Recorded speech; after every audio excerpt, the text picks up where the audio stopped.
Brad, over the last, I don't know, let's say 2 years, Congress has put up maybe 30 to 40 bills to eliminate Obamacare.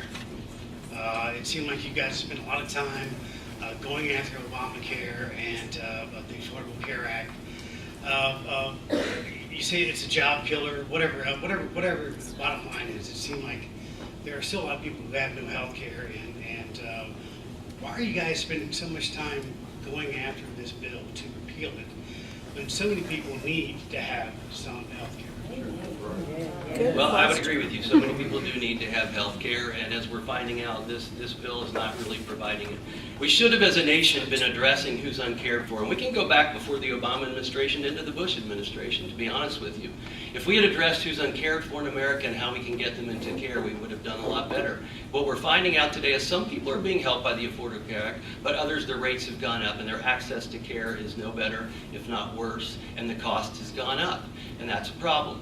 We also didn't do anything in this bill to address providers. You can have a piece of paper that says you have insurance, but if there's no one there to see you, it doesn't make much difference. And that's really what we've been going after since I've been in. And some of these bills you're talking about that have been presented were before my time in Congress, and I know you know that. But I've been more about what are some of the positive solutions that we have, like expanding HSAs where you can put pre-tax dollars away so that when you have a high deductible, you can afford to pay that. And also increase, allow individuals to write this off as a tax break. Increase competition across state lines so that we're more competitive. When you look at your car insurance and turn on the TV, you see them competing, and they're all trying to say we can offer you more for less. And these are things that can happen if we spur competition within the health care market. Both sides of the aisle are in favor of making sure we take care of those with pre-existing conditions, and those can be done with subsidies. And if we were able to actually get people into care and into a primary care provider, which is what's missing so much today, even with Medicaid expansion, then we would do a lot better in saving because people would actually learn preventive medicine.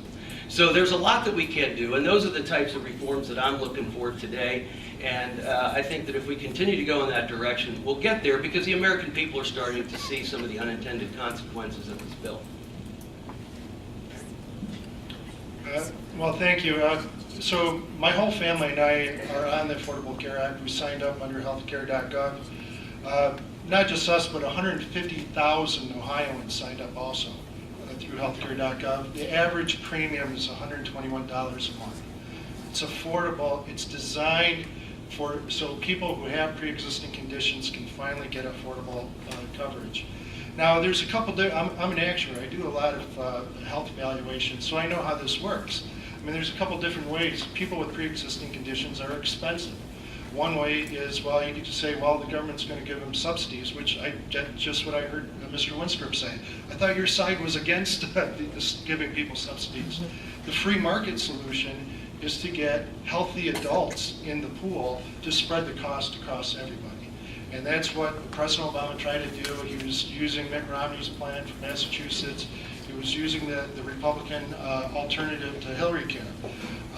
So now what I think can be done further, I mean, it's still, there's still bureaucracy that comes from having insurance companies involved. I think we can make it even better by increasing transparency, putting some more free market pressures in there. Because what other business or what other service, when you go fix your car, when you go buy a meal, when you go buy a house, you know exactly how much everything's going to cost before you walk in. Everything except healthcare. You know, you go in a doctor's office, you get your visit, doctor fills out a form, he puts some codes on the sheet, goes to the insurance company, he might put the right codes in, might not. But then about 2 months later, you get a bill from the insurance company, and guess what? It's almost always more than you expected. So we need to have a menu, we need to work with, have insurance companies and doctors have some transparency so we can comparison shop. That's going to bring the cost down once we start comparison shopping.